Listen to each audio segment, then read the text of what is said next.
থেকে কলিকাতায় গিয়ে বিলাসবহুল জীবন যাপন করেছে। সে কথাগুলো চলচ্চিত্র শিল্পী জহির রায়হান এগুলোকে ভিডিও করেছিল। এই অপরাধে দেশ স্বাধীনের পর 1972 সালে তাকে কি করা হয়েছিল, একদম গুম করে দেওয়া হয়েছিল এবং তার এই চিত্রগুলো গুম করে দিয়েছিল, কারণ যে আমরা কি করেছি এটা তো ফাঁস হয়ে যাবে। প্রিয় ভাইয়েরা, আসল ঘটনা হলো বরাবরই একটি করে আন্দোলনের ডাক দেয়। আমরা নতুন স্বপ্ন আমাদেরকে দেখায়, আপনার স্বপ্নে বিভোর হয়ে অস্ত্র হাতে নিয়ে নিজের জীবনকে বিলি দিয়ে সামনের দিকে অগ্রসর হই।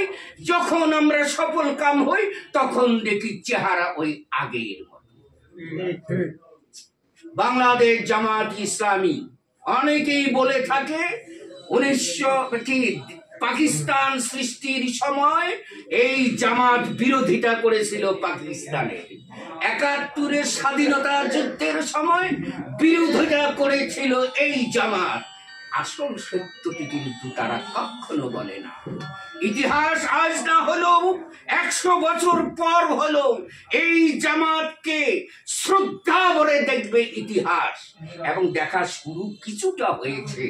যেমনটি ওই কাদের সিদ্দিকী বলেছিল 54 বছর আগে জামাত যার চিন্তা করেছিল, যা ভেবেছিল, যা করেছিল, সেই জিনিসটি আমরা তখনও বুঝিনি। আজকে 54 বছর পর আমরা সেটি বুঝতে পারছি। প্রিয় ভাইরা, আবারও শুধু তাই নয় যে এই অবস্থা হবে এটি যদি আমরা জানতে পারতাম তাহলে ভারতের সহযোগিতা নিয়ে স্বাধীনতার যুদ্ধ আমরা করতাম না। কাদের সিদ্দিকী এজন্যই এই যে আমাদের শোষণ পরপর চলতেই ছিল 24-এর সর্বগ্রাসী একটা আন্দোলন হলো।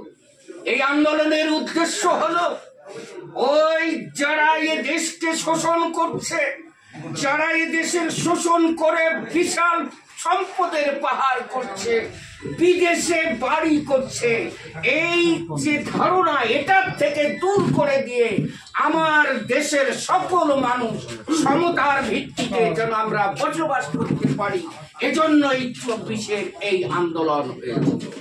প্রিয় ভাইরা, এই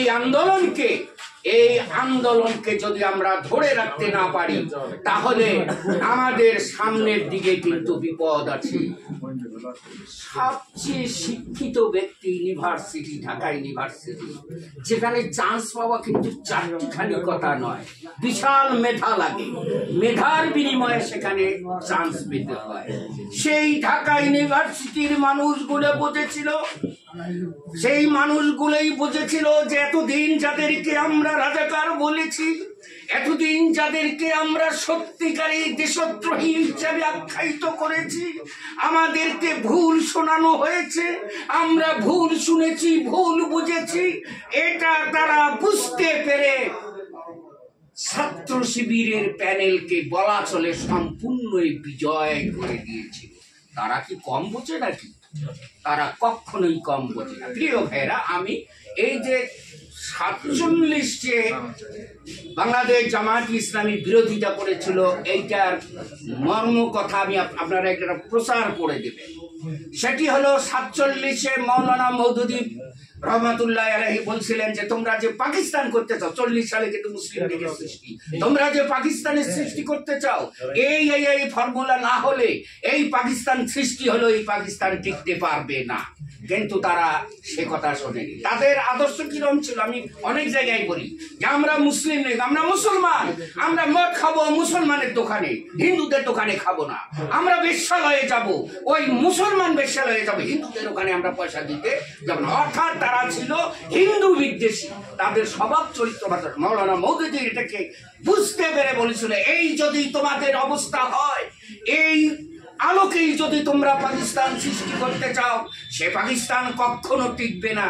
যার দরুন তারা কথা শুনেনি বলে 41 সালে তিনি জামাত ইসলামী তৈরি করলেন। প্রিয় ভাইরা, এটাকেই বলতেছে যে পাকিস্তানকে পাকিস্তান সৃষ্টির বিরোধিতা করেছিল 1971 সালে। তার আগের ইতিহাসগুলো দেখেন তো, যে যখন সামরিক সরকার ছিল তার বিরুদ্ধে আন্দোলন, বলিষ্ঠ আন্দোলন করেছিল এই বাংলাদেশ জামাত ইসলামী। তত বিএনপি ছিল না, আওয়ামী লীগও করেছিল, জামাতও করেছিল। এবং জামাতে এই আন্দোলন করার দরুন অনেক নেতা কিন্তু সেই সময় জেলে গিয়েছিল।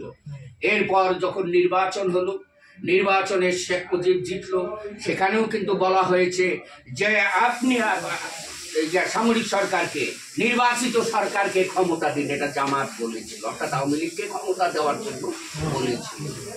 কারণ গণতন্ত্রের জন্য আমরা লড়াই করেছি, সেই গণতন্ত্রের মাধ্যমে যেহেতু আওয়ামী লীগ এসেছে, এই আওয়ামী লীগকে আপনারা ক্ষমতা দিন। কিন্তু তারা সেদিন শোনেনি।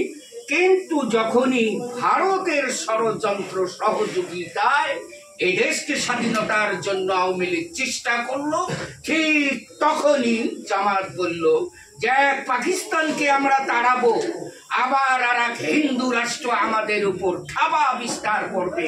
কাজেই হিন্দুদের, হিন্দুস্থানের সহযোগিতায় এই দেশ স্বাধীনতায় আমরা বিশ্বাস করি। তারা সেদিন এটাই বলেছিল। কিন্তু সেদিন যে বলা হয় তারা নারী নির্যাতন, আপনাদের এখানে কমরুদ্দিন প্রিন্সিপাল ছিল, কার বউকে নির্যাতন করছে বলেন? কার মেয়েকে নিয়ে ধর্ষণ করছে? কোথায় লুটপাট করছে? আলহাজ হেফাজউদ্দিন ছিল, কতজনের মা বোনকে লুণ্ঠন করছে, ধর্ষণ করছে, বলতে পারবেন? এমনি ভাবে বাংলাদেশের কোথাও না। দেশ স্বাধীনতার পর শেখ মুজিব কিন্তু মামলাও করেছিল। যাদের নামে মামলা করেছিল জামাতের, এগুলো যাদেরকে ফাঁসি দেওয়া হয়েছে, একজনেরও নাম সে সময় ছিল না। পরবর্তী পর্যায়ে এই জামাতকে ডাবায় দেওয়ার জন্য একটা রাজনৈতিক একটা উদ্দেশ্যে তাদেরকে এই যে মিথ্যা করে ফাঁসি দেওয়া হয়েছে। প্রিয় ভাইয়েরা, এই হলো অবস্থা। এই বাংলাদেশ থেকে এই কুটোচারী যারা জনগণকে শোষণ করছে, এদেরকে চিরতরে বিদায় করে সোনার বাংলাদেশকে সত্যিকার সোনার বাংলাদেশ হিসাবে গড়ে তোলার জন্য এই শ্রমিক বৃন্দকে নতুন ভাবে জাগ্রত হতে হবে। তাদের বলিষ্ঠ হাতে চিৎকার করে বলতে হবে, ওরে শোষকের দল, ওরে যারা এতদিন তোমরা শাসনের নামে শোষণ করেছো, আমাদের উপর যে নির্যাতন করেছো, তোমাদের দিন শেষ। আমরা জেগেছি, নতুন বাংলাদেশ আমরা করব ইনশাআল্লাহ। এই দাওয়াত নিয়ে আপনারা চতুর্দিকে ছড়া